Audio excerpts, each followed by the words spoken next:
Assalamualaikum warahmatullahi wabarakatuh dan salam sejahtera. Pertama sekali, bagi saya apa yang sedang berlaku sekarang ini, yakni penghujung Januari 2026, walaupun bermula sejak September 2025, yakni hampir 6 bulan yang lalu, adalah penzahiran bukti demi bukti, langkah demi langkah yang menunjukkan bahawa alternatif pembangkang kepada rakyat sebagai calon kerajaan datangnya PRU16 sudah pecah.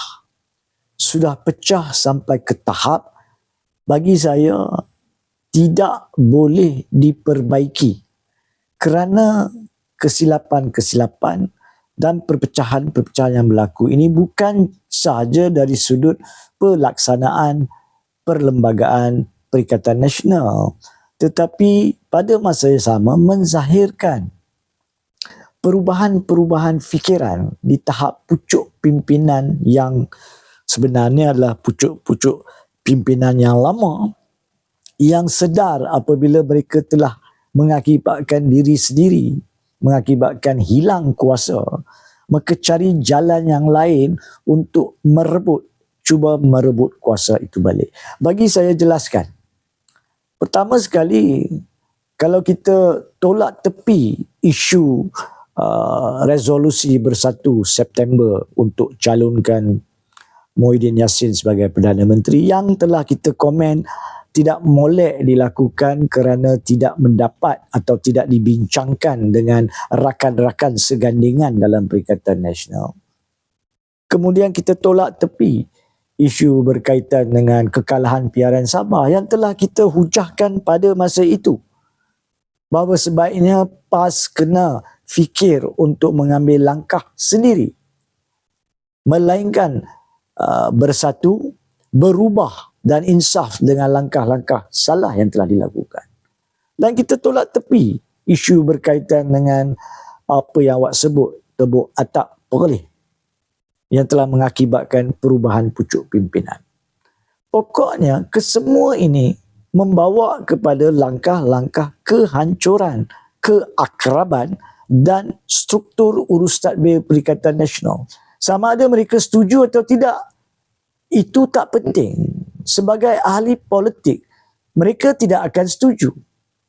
Tapi kita di luar yang tidak mempunyai kepentingan langsung, sama ada dalam Parti Bersatu atau Parti PAS maupun dalam Perikatan Nasional, kita berhak demi kebaikan negara, kerana mereka yang mewar-warkan sebagai calon alternatif terbaik kepada kerajaan sekarang, yang mana kerajaan sekarang memang sepatutnya pun dibantah daripada diteruskan sebagai kerajaan, bukan untuk PRU16, tapi mulai dari sekarang sekalipun.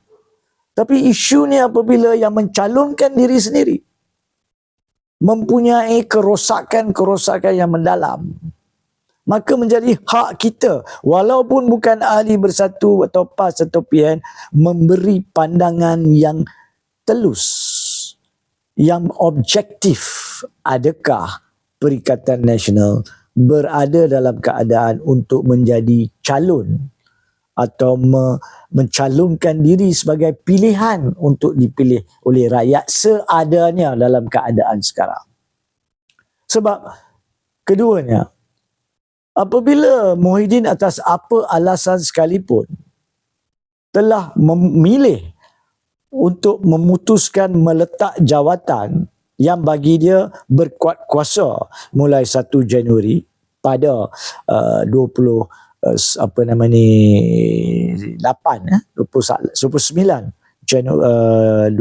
Disember yang lalu, maka dia telah atas kedudukan kepengerusian dia sendiri memilih untuk melepaskan kuasa itu.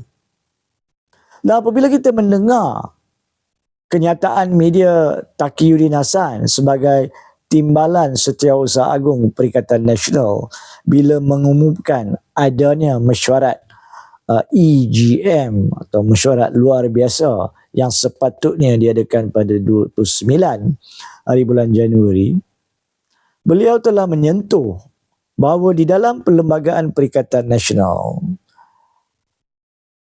peruntukan itu memerlukan peletakan jawatan pengerusi diluluskan oleh mesyuarat tertinggi. Sebab itu mereka adakan mesyuarat itu. Tujuan utama. Dan kemudiannya jika peletakan jawatan itu diluluskan, maka akan melalui proses untuk melantik atau mencadangkan pelantikan mana-mana pengerusi baru. Itu yang dihuraikan oleh Takwilin merujuk kepada peruntukan-peruntukannya. Cuma bagi saya ada satu silap sikit. Kerana Taqiyuddin sebagai Timbalan Setiausaha Agung sendiri bersetuju bahawa perlu adanya mesyuarat untuk luluskan peletakan jawatan, maka walaupun pengerusi pada masa itu Muhyiddin Yassin telah mengatakan peletakan beliau berkuat kuasa 1 Januari, maka tarikh itu tidak menguatkuasakan peletakan jawatan lagi. Sebab keputusan peribadi pengerusi tidak boleh mengatasi peruntukan perlembagaan parti Perikatan Nasional. Maka sepatutnya ini adalah pandangan perundangan saya. Jemputan untuk mesyuarat luar biasa wajar dimajukan kepada kesemua yang masih kuat kuasa kedudukan mereka pada ketika itu. Iaitu termasuk Presiden, pengerusi Perikatan Nasional. Tapi tolak tepi isu tersebut. Yang menariknya, yang ketiganya adalah tiba-tiba rakyat dimaklumkan bahawa mesyuarat luar biasa itu dibatalkan dan digantikan kononnya dengan satu mesyuarat lain yang diberi pelbagai bentuk nama, yang ada mengatakan tidak ada pun organisasi nama tersebut di dalam perlembagaan PN. Saya tolak tepi isu tersebut. Satu perbincangan lah dipanggil di rumah Muhyiddin Yassin. Tapi yang anehnya, dalam perbincangan tersebut tidak dihadiri oleh mana-mana wakil PAS. Apa sebab tidak dihadiri? Yang diketahui oleh umum atau dimaklumkan kepada umum sebab ada perubahan jadual last minute yang tidak dapat dilaksanakan oleh Ketua Parti PAS, iaitu Tuan Guru Hadi Awang. Tapi dihadiri pula oleh beberapa pihak daripada Parti Gerakan, beberapa individu dari Parti MIPP, dan dilaporkan oleh Naib Presiden Bersatu. Tapi Timbalan Presiden telah diperkarangan lobi Parlimen membuat kenyataan bahawa beliau tidak dijemput untuk mesyuarat tersebut. So bukan saja kita bercakap tentang masalah Perikatan Nasional, masalah dalaman Bersatu yang telah muncul sejak beberapa bulan lalu dengan pemecatan demi pemecatan, penggantungan demi penggantungan beberapa tokoh pimpinan yang berkedudukan dalam Parti Bersatu masih berterusan, di mana Timbalan Presiden tidak dijemput untuk perjumpaan di rumah. Itu pengakuan Timbalan Presiden sendiri. Kalau itu betul tak betul, kena tanya balik mereka. Tapi di sini jelas ada dua masalah besar. Isu dalaman Parti Bersatu yang belum diselesaikan dan yang menyumbang kepada isu dalaman Perikatan Nasional. Bagaimanakah rakyat boleh tengok dan lihat perkara ini sebagai satu perkara yang sihat untuk dipertimbangkan sebagai alternatif? Wajar dan perlu kita ada alternatif. Tapi di manakah kealternatifan Perikatan Nasional? Ya. Dan yang anehnya, yang keempatnya, ada pula surat-surat yang diutuskan antara Muhyiddin Yassin kepada Hadi Awang dan Hadi Awang kepada Muhyiddin Yassin yang didedahkan kepada umum yang menunjukkan ada perbalahan fakta tentang kononnya persetujuan berkaitan dengan pembuangan jawatan pengerusi parti dan digantikan dengan pengambil alihan ditanggungjawab oleh Majlis Presiden yang menurut Timbalan Setiausaha Agung belum pun diisytiharkan berfungsi lagi. Bagaimana? Muhyiddin kata telah dipersetujui. Hadi kata tidak pernah dipersetujui. Bersetuju tak bersetuju pun, jawatan di bawah perlembagaan perlu dipindah untuk dibuang sebelum boleh dibuang seperti itu sahaja. Seandainya tidak, ROS mempunyai hak untuk membuat keputusan sama ada parti telah mengikuti dan masih mengikuti undang-undang parti itu sendiri atau tidak. So, percakaran ini, perbalahan ini tidak bagi saya nak membantu menampilkan Perikatan Nasional sebagai satu alternatif seadanya sekarang. Maka bagi saya yang kelimanya, yang lebih wajar dan lebih penting, seperti yang telah kita sama-sama nyatakan selepas pilihan raya umum Sabah pada hujung November 2025, bahawa pihak PAS wajar untuk pertimbangkan pergi solo pada masa ini. Sama ada keluarkan Bersatu dari Perikatan Nasional ataupun parti PAS keluar daripada Perikatan Nasional dan menawarkan diri untuk bertanding solo serta berjabat tangan dengan pihak yang sehaluan di Sabah dan Sarawak. Dan saya yakin mereka mempunyai peluang yang lebih tinggi daripada apa yang masalah yang dilalui sekarang yang besar kemungkinan akan mencacatkan kebolehan PAS untuk memperolehi kerusi yang sewajarnya seandainya berkekalan dalam Perikatan Nasional. Melainkan pihak-pihak individu yang berkepentingan peribadi sedar apa yang mereka lakukan merosakkan platform alternatif untuk rakyat pertimbangkan. Dan mereka memilih untuk berundur diri dengan berhemah. Kenapa saya mengatakan seperti itu? Kerana saya percaya apabila Tan Sri Muhyiddin Yassin mengeluarkan surat pada 29 hari bulan Januari atau 28 Januari, Disember, untuk meletak jawatan berkuat kuasa 1 hari bulan Januari. Beliau pada masa itu mungkin tak sedar bahawa ia mencacatkan peluang beliau untuk mempunyai kuasa mutlak atau tertinggi di pihak Perikatan Nasional. Dan apabila beliau sedar bahawa Perikatan Nasional akan melalui proses pelantikan pengerusi baru, maka isu berkaitan keperluan pembangunan jawatan pengerusi mula timbul. Dan kononnya telah dibincangkan dan dipersetujui pada 16 Januari. Saya bukan mengatakan kenyataan Tan Sri Muhyiddin itu betul atau tidak, berlaku atau tidak, ataupun kenyataan Tuan Guru Hadi Awang itu betul atau tidak. Itu bukan isunya.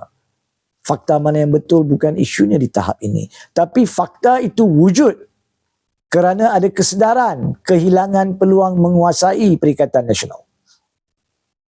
Bukankah itu juga sebab di mana resolusi telah pun dilajukan dan diluluskan dalam Perhimpunan Agung Bersatu pada 7 September 2025 untuk menentukan peluang beliau menjadi Perdana Menteri? Dan apakah dia yang dizahirkan kepada rakyat? Bahawa keinginan nak jadi Perdana Menteri itu lebih penting daripada kesejahteraan rakyat dan kepentingan parti sebagai alternatif.